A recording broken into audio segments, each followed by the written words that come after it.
Welcome to the Millcreek Government Channel.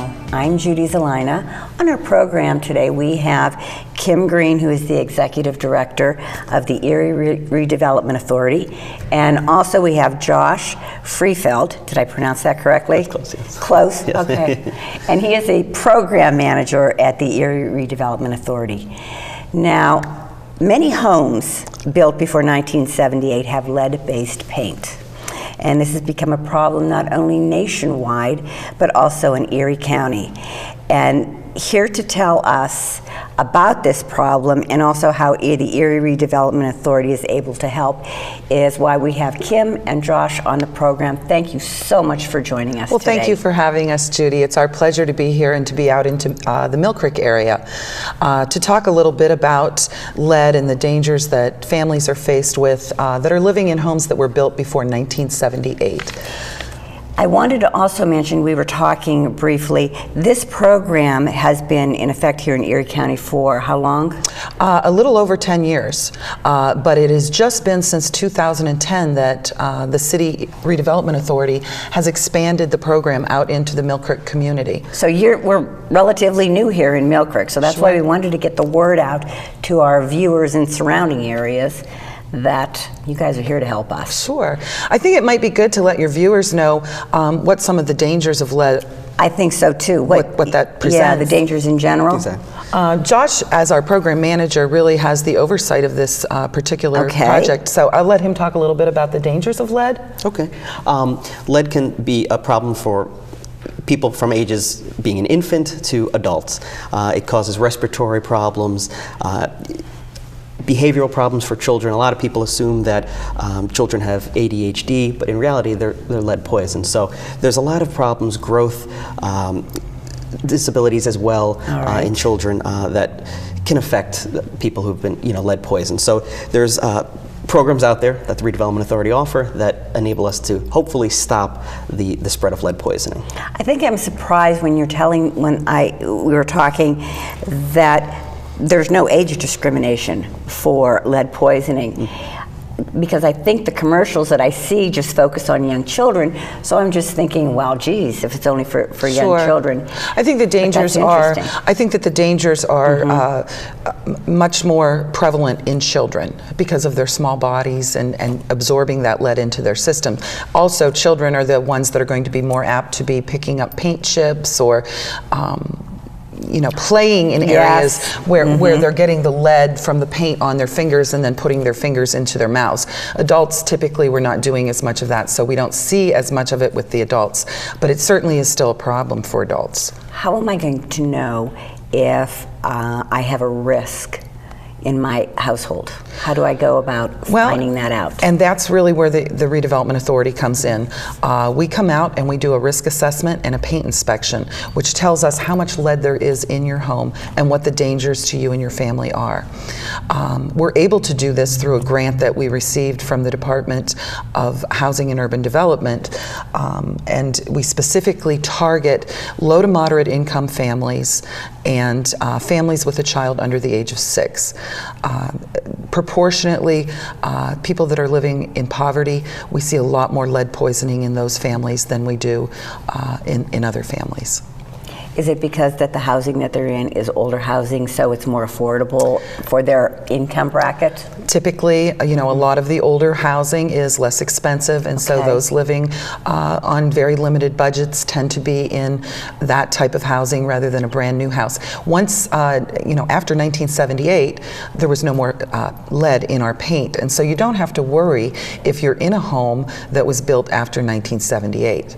But even if you live in a home that was built before 1978, and even if it's been painted several times. That's what I was just going to say. Now, what if I've painted over it? Then I've blocked all that out, right? Not necessarily true. No. And especially in the areas where you see windows going up and down and you have friction, the paint rubs away. Okay. A lot of people go in and try to take old wallpaper off, and as they're scraping the wallpaper, there's lead paint underneath it. And now you've exposed your family to this lead dust. And it can be very devastating to a child's abilities once they're infected with lead.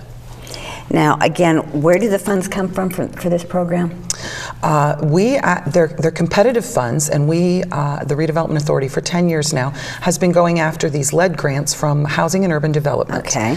And those funds come into the Redevelopment Authority for the work that we're doing in the City of Erie. The City of Erie matches some of that funding so that we're getting funding from the city through their community development block grant funds to go out and do this work for low-income families.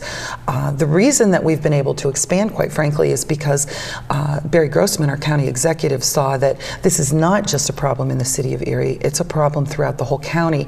And so therefore he allocated a small amount of funding to the authority to be able to match some of our grants so that we can expand now into the county. That's wonderful, because yes, he is right. It is not just the City of Erie's Absolutely. problem. I mean, it is countywide. Now, do I have to own my own home? You know, what if I'm a renter? If you're a renter, our qualifications require that you be income qualified. So for a homeowner, you would have to be income qualified and living in the house. Okay. If you own the house and you're renting it to someone, the person renting from you would have to be income qualified.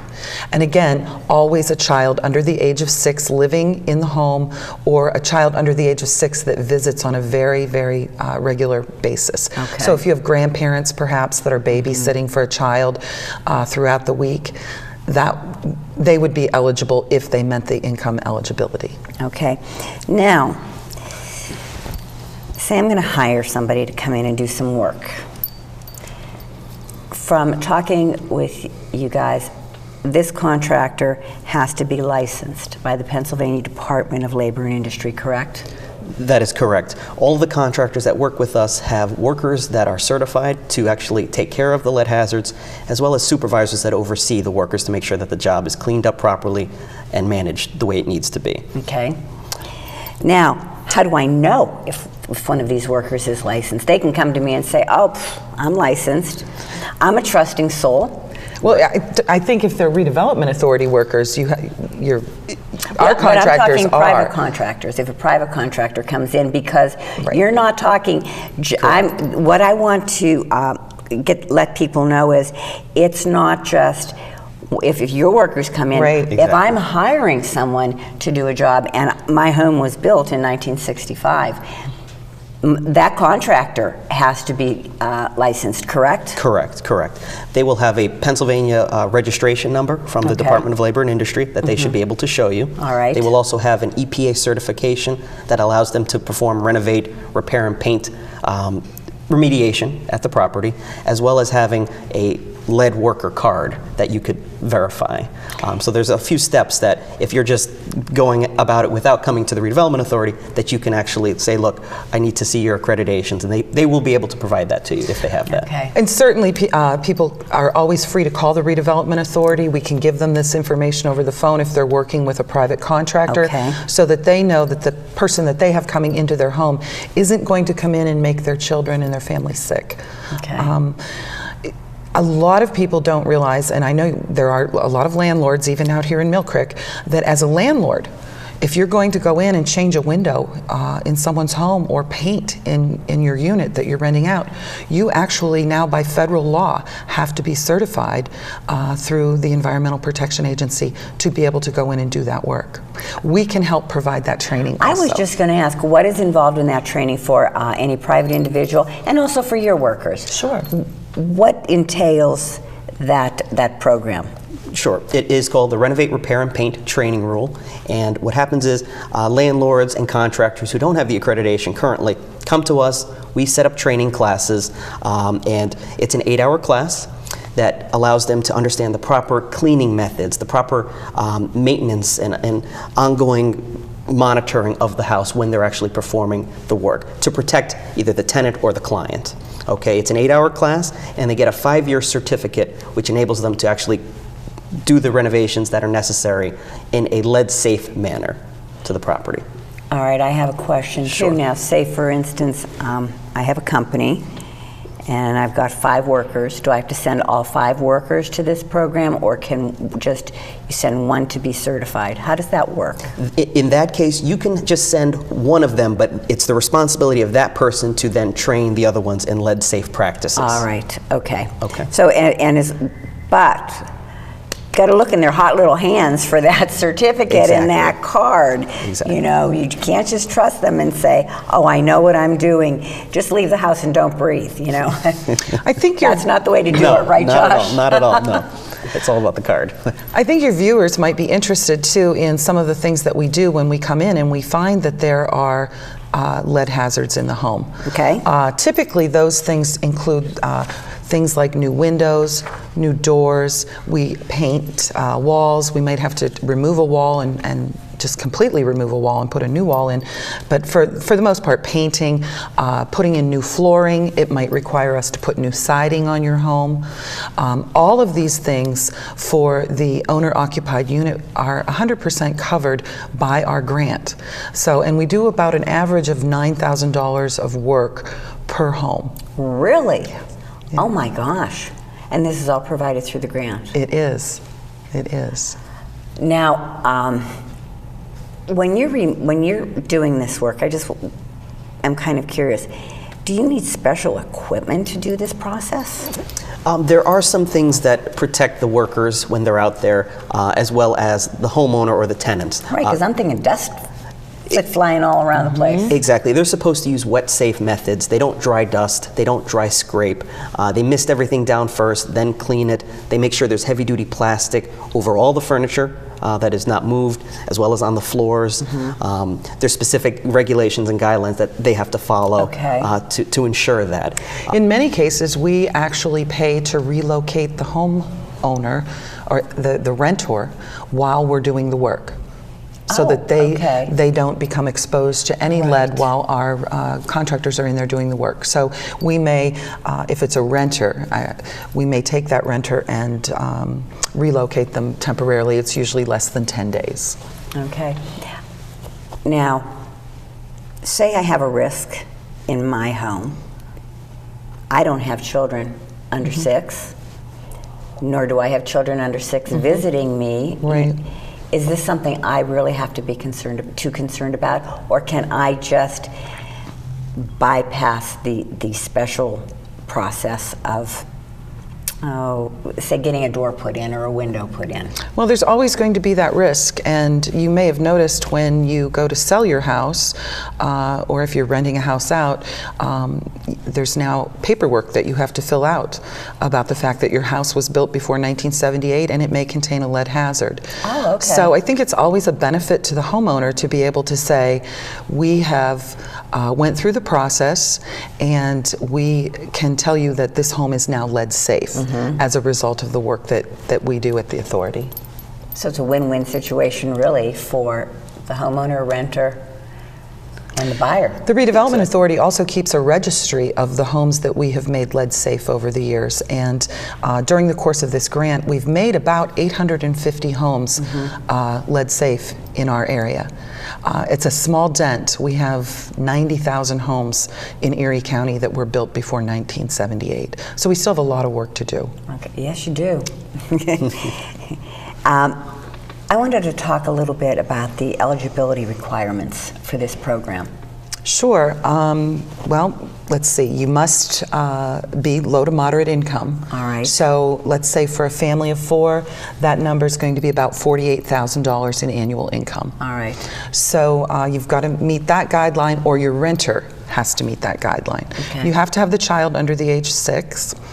Of course, we want to make sure that your taxes are paid. And that there is in fact a lead hazard. So obviously if we came in and there wasn't a lead hazard in your home, we wouldn't be able to assist you. Right. But basically that's that's all that there is to it as far as being eligible. And is there just an application that they Yes, fill out? there is an application they fill out. We work very closely with the St. Martin Center. They actually help us go out and perform risk Wonderful assessments and things like that. organization. Yes. Yes. So they do a lot of the intake for the applications. All right. We do require that we have to get a copy of a birth certificate for a child under the age of 6, again, to meet the actual HUD criteria. Okay. And then income documentation from that person. Okay. But all of this is in the application itself. So it's pretty easy, and we're here to help at the Redevelopment Authority or the St. Martin Center if there are any questions. Okay. Is it just a matter of a phone call? Say one of our viewers is out there right now watching and feels that they would meet the requirements. Is it just a matter of a phone call to you guys? It's as simple as that. It's as simple as that. We have many people on staff who can help answer questions, whether they think they might have a concern, what to look for, all the way to helping them out with the application. So either at the Redevelopment Authority or the St. Martin Center, we can provide that assistance. Okay. Okay, and again, it doesn't make a difference if I'm a renter and I'm watching this program, I can make a phone call. The Or should- do I renter call my landlord? could call, but we would have to have the agreement with the landlord, with the owner of the property. Exactly. And the reason for that is landlords have to put a contribution. It's a 20% contribution up to that $9,000 average. So we need to make sure that they are ready and willing to help come up with that contribution. Now, if it's owner-occupied, there is no contribution. Exactly. Again, it's 100% grant funded if it's owner-occupied. Landlords simply put a 20% contribution in up to $9,000. Oh, okay. Okay. And how successful has this program been again? Well, like I said, we've done about 838 homes over this period of time. We've been able to see a 23% increase in the number of children that are tested. Just getting the word out that this is a problem, working with doctors' offices, the health department, and parents, we've been able to educate parents throughout the county that it's important to have your child lead tested, and we have seen that number come up by 23%. At the same time that we're seeing more and more children tested, we are actually seeing a decrease in the number of children that are coming up with the elevated blood level of lead in their system. Really? So that's a real success, and I think that's one of the reasons that HUD has continued to work with the Redevelopment Authority, because we have been so successful with the program. I think this program is wonderful because this is something that people are not even aware of because you can't see it. Sure, it's kind of like asbestos used to be. Right. We didn't know that we weren't supposed to touch asbestos. I know. And Now everything we touched anymore. in Well, and the 60s. reason that we know that now and understand that is because of the large amount of outreach that's been able to be done. And we feel that lead is kind of the same situation. It's our responsibility to get this information out to the homeowners in Erie County so that we can make sure that their homes are safe. You know what, too? I also want to talk with you about home improvement loans. You were telling me. Sure. That you have something like that available. Right, and the Millcreek viewers might not realize, but at the Erie City Redevelopment Authority, we actually have a home improvement loan available, and it's a really nice loan. The loans are anywhere from $2,500 to $35,000. We can do terms of 15, 10, and 20-year terms. The qualifications are kind of low on the credit score, so you can have actually a 620 credit score and be qualified for one of these loans. And the loan would allow you to do any kind of permanent home improvements to your home. You're also able to take 120% of loan-to-value ratio, which typically is very difficult to find a bank that would allow you to do that. Right. There are income qualifications, but they're very high on this one. So a family, for instance, a family of 4 would have to make annually under $99,900. Okay. So, but that's a little bit higher than a lot of our programs. So this would probably be more open to a lot of people. It's especially good for people who have just bought a home. Maybe they don't have a lot of equity in the home, and all of a sudden they have a big problem. The roof is leaking, the furnace goes, this type of thing. We can come in with this loan, and even if adding the loan to the mortgage maybe takes the value a little beyond the value of the home, they're able to do it. So I would encourage any of your viewers that find themselves in that situation to call our office and discuss with one of our loan officers this loan. You guys have all the bases covered here, don't you? We try. We do try. I'm seeing this. This is great. Now, Josh, do you do the actual training classes, or do you just set them up? Do you do the training? We are a certified training provider, and we have a very close relationship with a nationally accredited trainer that comes into Erie itself and provides the classes based off of our accreditation.